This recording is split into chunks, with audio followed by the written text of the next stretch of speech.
Olá, vamos dar início a mais Q&A desta semana. Vamos iniciar por uma pergunta sobre política monetária. Nas condições políticas atuais, há espaço para o Campos Neto aumentar a taxa Selic? Bom, nós temos que lembrar que o Copom não é apenas uma pessoa, é um colegiado em que o Campos Neto é o presidente. Inclusive tem um voto aí de Minerva em caso de empate, né? Mas o que nós estamos observando no Brasil é uma pressão política sistemática, vinda aí da ala mais radical da esquerda, para baixar os juros na canetada. Inclusive a própria presidente do PT, que é uma extremista de esquerda, tem acusado o Campos Neto de utilizar a política monetária para sabotar o próprio governo Lula e impedir o crescimento econômico, né? O que é um absurdo, visto que a maior parte aí do último ciclo de aperto monetário aconteceu durante o governo Bolsonaro, que buscava a reeleição, né? Então, se ele está sabotando o Lula, quer dizer que ele sabotou o Bolsonaro? Não faz sentido. O que nós temos é a busca pelo PT de criar um surto de crescimento econômico, um voo de galinha na economia para ganhar apoio popular, que ele precisa desesperadamente, já que o governo é uma tragédia em todos os sentidos. Foi exatamente o que a Dilma fez e o resultado foi a maior crise econômica da história do Brasil em tempos que o mundo ia bem. E eles querem repetir, então, essa tragédia da Dilma agora durante o Lula 3. E é por isso que o mercado derrete, né? A bolsa cai, dólar sobe, juros sobe, mesmo que nós tenhamos aí uma entrada, um fluxo bem positivo de recursos para o Brasil, promovido principalmente pelo agro, né? Então o que a gente está vendo é isso, mas o Campos Neto não consegue segurar essa onda política, porque o governo vai indicando novos diretores que vão formar o Copom, e aí, mesmo que ele ficasse na presidência, nós teríamos uma situação de minoria.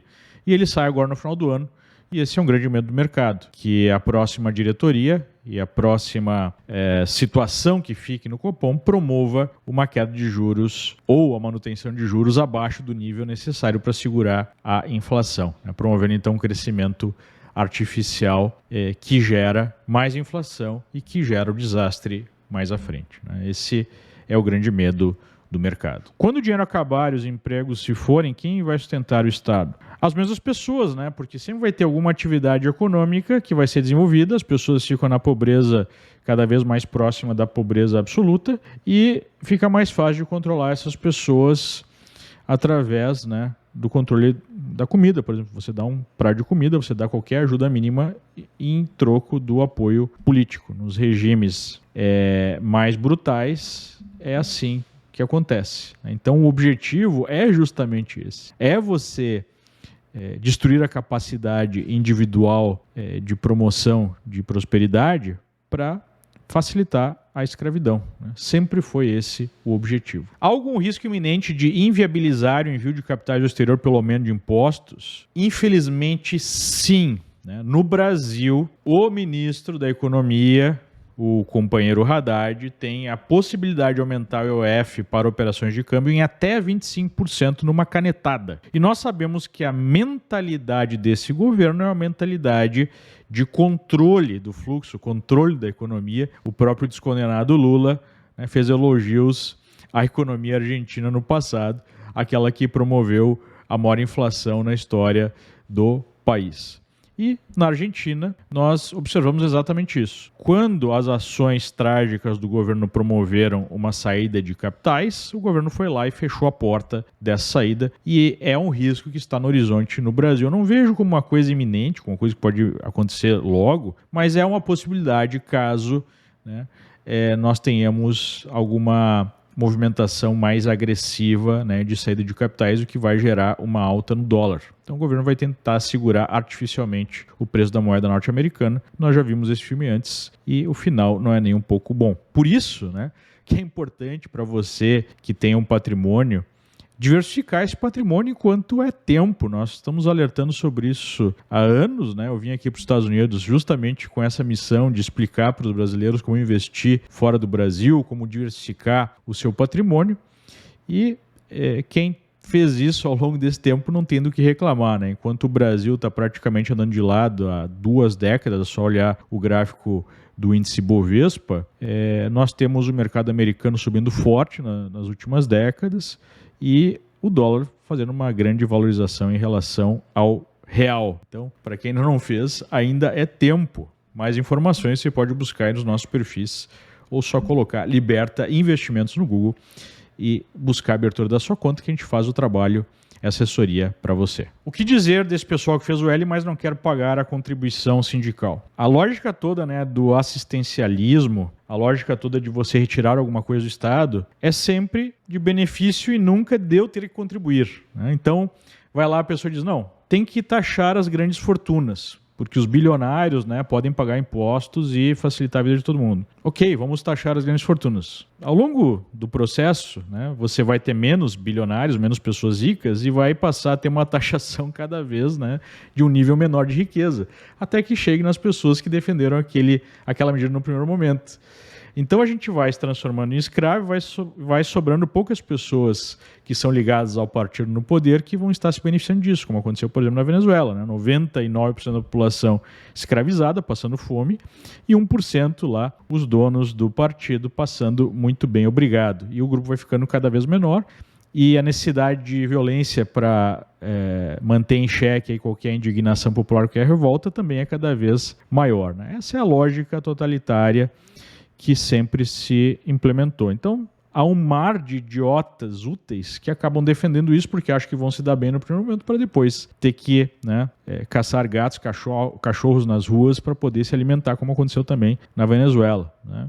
Infelizmente, esse é o processo revolucionário e há muitos idiotas que caem nisso. O Brasil era para ser um país de primeiro mundo, mas com tanta corrupção eu fico até sem esperança. Quando você fala em corrupção, vem à mente a corrupção financeira, né? Aquela corrupção que foi exposta pela Lava Jato, que é você desviar recursos públicos para fins individuais ou até para fins de um projeto de poder totalitário, que é o projeto petista, que é o projeto de esquerda.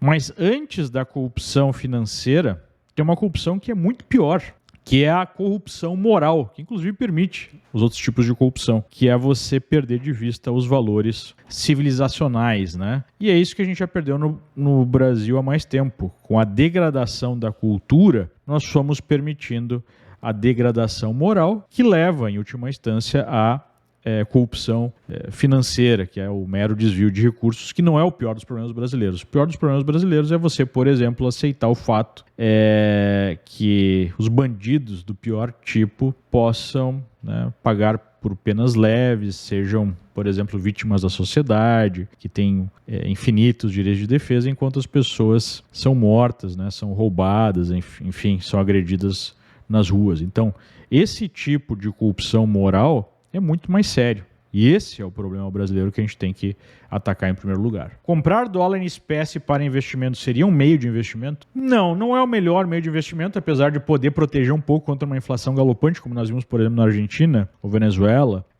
Mas não é o melhor investimento, porque o dólar também tem uma inflação, né? Ou seja, o dólar também perde o poder de compra ao longo do tempo. Inclusive, nós tivemos um tempo bem desfavorável a você ter dólar em cash, porque a inflação aqui nos Estados Unidos foi bem alta decorrente dessas injeções de recursos por parte dos governos após a Covid. Então, a melhor forma de você investir em dólar é você investir em ativos denominados em dólares, como títulos de renda fixa, né, bonds, ou ações, que vão se valorizar ao longo do tempo, que vão fazer frente a essa inflação. E hoje é muito fácil fazer isso. É só você abrir uma conta, você pode abrir uma conta aqui nos Estados Unidos, uma instituição financeira, hoje é mais simples do que foi no passado, e você aloca esses recursos em bolsa ou em renda fixa nos Estados Unidos ou até mesmo em títulos emitidos por outros países, né? Nos Estados Unidos se concentra mais da metade de todos os títulos lançados no mercado financeiro e também as transações diárias, né? Se você quiser mais informações sobre como fazer isso, busque informações sobre a Liberta Investimentos. Tem link aí no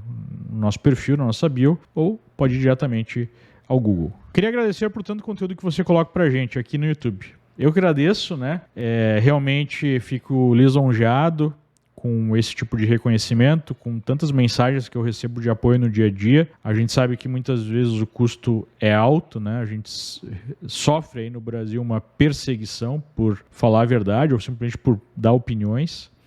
Mas esse tipo de mensagem me dá ânimo e energia para seguir adiante, né? Então, se você gosta do meu trabalho, acha que a informação pode ser útil para alguém, não deixe de enviar esses vídeos, esses materiais para os seus grupos, para a sua família e repostar aí nas suas redes. Agradeço muito. Um grande abraço. Leandro, sua real opinião sobre o que vai acontecer nessa guerra Rússia contra a Ucrânia? Vamos para a Terceira Guerra Mundial? De uma certa forma, a Terceira Guerra Mundial já está se desenvolvendo há bastante tempo. Nós temos uma nova Guerra Fria, na verdade, entre China e Ocidente, né? China e o seu grupo de influência e o grupo de influência ocidental, em que já há um bloco, né, China-Rússia de um lado e há o bloco ocidental do outro lado. Só que esse bloco ocidental, ele está dividido. No bloco ocidental, nós temos os velhos, né, os antigos, os consolidados valores que fizeram o Ocidente prosperar, e um novo projeto de poder dentro do Ocidente, que é o projeto globalista. É um projeto basicamente socialista que envolve o fim aí da independência entre os países, dos povos, né, decidirem aí o seu futuro, diferentes países operando em conjunto, para ser um único bloco em que há um governo centralizado. E todo esse bloco, para ser consolidado, traz aquela agenda woke, né? Você tem a agenda de destruição dos valores tradicionais, da própria família, do próprio patriotismo, o valor da iniciativa individual, do próprio livre mercado. Tudo isso deve ser deixado de lado em nome desse projeto socialista, né? Então, o que enfraquece o Ocidente nessa luta é justamente ficar muito parecido com o modelo chinês, um modelo político que é concentrador de poder, que você tem uma certa liberdade econômica até a página 2, que permite a prosperidade econômica até certo ponto, mas você não tem liberdade política, liberdade individual nenhuma, né? Então, uma guerra de um Ocidente dividido, porque há no Ocidente essa briga entre aqueles que defendem os valores tradicionais e um Oriente capitaneado pela China, que tem um modelo totalitário político, né? Então nós temos o modelo ocidental totalitário, de um lado, que tenta tomar forma. Talvez o projeto mais avançado desse poder totalitário seja a União Europeia. E nós temos o projeto totalitário chinês, enquanto há um grupo aí no meio do Ocidente que ainda defende a liberdade, enfim, a independência, a família, o patriotismo, entre outros valores que fizeram o Ocidente chegar onde chegou, né? Então, a disputa é maior. Mas eu não vejo nesse arranjo a possibilidade de uma terceira guerra mundial, né, em termos bélicos, assim, uma guerra total, porque isso representaria provavelmente o fim da humanidade, já que nós temos hoje, né, potência nuclear para acabar com o mundo várias vezes. Então eu antevejo a manutenção de uma guerra fria, digamos assim, com possibilidade de ficar quente em alguns pontos, mas sem descambar por um desastre nuclear, porque aí não sobraria ninguém, né? E aí isso não interessa também a ninguém, apesar desse risco pairar no ar e aumentar com esse arranjo. A elite globalista tem interesse na manutenção ou agravamento das guerras atuais? Olha, há um longo histórico de elites defendendo dois lados de um conflito com o objetivo de lucrar, com o objetivo de tirar vantagem, né? É aquela lógica dialética. Para promover uma mudança numa direção, você não pode simplesmente promover certas ideias. A maneira mais eficiente seria você defender um lado do conflito, o outro lado, e então ter a síntese desse conflito como seu objetivo. Isso é bem descrito pelo historiador Anthony Sutton, que ele mostra, né, como as elites financeiras, por exemplo, financiaram tanto um lado na Segunda Guerra, a Alemanha, quanto a União Soviética. Como ao longo do processo de fortalecimento da União Soviética, teve muita ajuda americana, né, inclusive financeira. Tem um livro fantástico chamado The Best Enemy the Money Can Buy. E certas coisas só podem ser explicadas dessa forma, né? Como, por exemplo, os Estados Unidos permitiu a consolidação da China comunista logo após a Segunda Guerra. Então, infelizmente, certas elites por total desprezo, né, ao sofrimento humano, à condição humana, acabam fomentando guerras e outros conflitos que geram pobreza, que geram milhões de mortes, para um objetivo específico, e o objetivo usualmente é a manutenção ou concentração, aumento do seu próprio poder, né? É isso que acaba acontecendo. Alguma previsão para o dólar no final do ano? É muito difícil, né, fazer previsões tão longas. O que nós temos são condições que favorecem a continuidade da desvalorização do real frente ao dólar, principalmente pela irresponsabilidade fiscal. Projetar um valor para o final do ano é um exercício de futurologia que usualmente, né, produz aí vergonha em quem tenta. É muito difícil projetar câmbio ou projetar preços futuros. O que nós podemos identificar é a tendência dos preços, e a tendência claramente é de alta, tanto do ponto de vista técnico, olhando só para a dinâmica de preço, quanto do ponto de vista macroeconômico. Só eu estou cansado dessa loucura que virou o Brasil. Infelizmente, não é só no Brasil, apesar dessa loucura, né, que a esquerda promove estar mais avançado no Brasil, mas é uma loucura em nível global. Eu lembro de um post do professor Olavo falando que, por conta dessa dinâmica, né, dessas ideias que foram postas em circulação pela esquerda há mais tempo, o mundo iria alcançar um grau de loucura inimaginável, de destruição de valores, de inversão até mesmo da realidade. Só que, ao mesmo tempo que isso deixa a gente bastante aflito, né, ao mesmo tempo é um chamado para que você seja um agente contrário à destruição da sociedade. E o professor Olavo colocava, né, que nesse processo muitas consciências seriam despertas. Então, muito do meu trabalho aqui é justamente esse, é buscar despertar consciências e convidar você a ser uma força contrária a essa loucura, a essas imoralidades todas que nós estamos vendo. Então, fica aqui o meu pedido. Em algum outro país, a Corte Suprema promove eventos fora do seu território. Acho que aqui a pergunta se refere, né, a esses eventos que integrantes do Supremo ou outras empresas ou instituições promovem e convidam, né, ministros do Supremo, outras autoridades. O próximo, eu vi aí na mídia, vai ser em Portugal, onde nós vamos ter todos os ministros do Supremo, vários ministros do STJ, mais vários ministros de Estado, mais outras autoridades, vários governadores, né? Não, eu não tenho conhecimento desse tipo de postura de outra Suprema Corte, também como não tenho conhecimento de outras Supremas Cortes, como a americana, em que ministros deem entrevistas, façam conchavos políticos, façam leis, né, que operem como uma terceira Câmara aí do Parlamento, um super Senado, digamos assim, né? Há uma série de coisas diferentes, para deixar assim, né, usar esse termo, de posturas diferentes dos nossos ministros que não são compatíveis com uma república, né? Todo mundo sabe disso. Por que a esquerda idolatra tanto a prática do aborto? O PL 1904/24 tem causado histeria na militância. Por um motivo muito simples, né?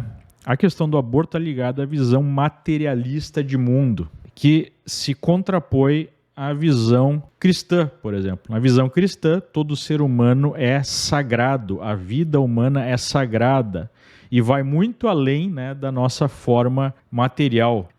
A base da esquerda, a base marxista, por exemplo, é a negação dessa realidade transcendental humana e a existência apenas de uma realidade material, é a própria negação da vida, é a negação de Deus e a negação da própria realidade, de uma estrutura, né, da realidade que tem certas regras. Na visão da esquerda isso não existe, isso é uma forma de opressão, isso é uma forma de ilusão e nós temos que construir a nossa própria realidade. É algo profundamente diabólico. Portanto, nessa concepção materialista da vida, da realidade, o ser humano nada mais é do que um amontoado de células que pode ser disposta em nome do projeto. Então você pode matar bebês, né, se isso for melhor, em tese, para a sociedade imaginada. Você pode até matar pessoas que não concordem com essa visão de uma sociedade melhor. Isso foi feito durante os regimes comunistas, né, que mataram milhões e milhões de pessoas. Então é a lógica materialista da construção da realidade e a possibilidade da criação de uma realidade ótima, né, de um paraíso na própria Terra, que novamente é uma ideia diabólica. Então é totalmente compatível essa lógica de morte de bebês dentro, né, de um processo que você precisa definir aquilo que importa como material. Então, o que a gente vê é aquilo que existe, o objetivo da vida é gratificar os sentidos, por exemplo, alcançar o máximo de prazer sexual, e o que estiver no caminho dessa lógica imaginada, dessa sociedade perfeita, deve ser destruído, inclusive vidas e inclusive vidas de bebês, né? Essa é a lógica da esquerda. Não é uma lógica compatível, né, com a lógica cristã. Não é uma lógica compatível com a própria civilização, do que nos tornou civilizados, né? Essa lógica cristã de validade da vida, de vida sendo sagrada, de ter um valor por si, é o que está por trás do nosso ordenamento jurídico, né, do nosso contrato social. Nós damos até mesmo para os piores criminosos certos direitos, o direito de defesa, né, o direito de ser julgado de uma maneira justa, que vem desse pressuposto da vida humana ser sagrada. Você retira isso, você alcança a barbárie, como a gente viu, né, durante a Alemanha nazista, durante os regimes comunistas, todos os outros regimes totalitários que são materialistas, né? É isso que acaba acontecendo. Então você tira o direito à vida dos seres, né, que mais precisam ser protegidos, os bebês no ventre das suas mães, você tira todos os limites morais, porque aí você começa a pensar, não, então por que deixar velhinhos viverem se eles não prestam para a sociedade, nessa lógica materialista? Por que não exterminar as pessoas que têm doenças? E a gente já está vendo no Ocidente, né, uma aceleração dessa liberação e incentivo à eutanásia. Daqui a pouco outras pessoas, né, são indesejáveis. Aquela pessoa que é contra esse projeto socialista, isso não é alguém que está servindo para a sociedade, por que não eliminar? Né? Foi o que Mao fez, o que Stalin fez, o que Lenin fez e assim por diante. Então, é compatível com a lógica da esquerda.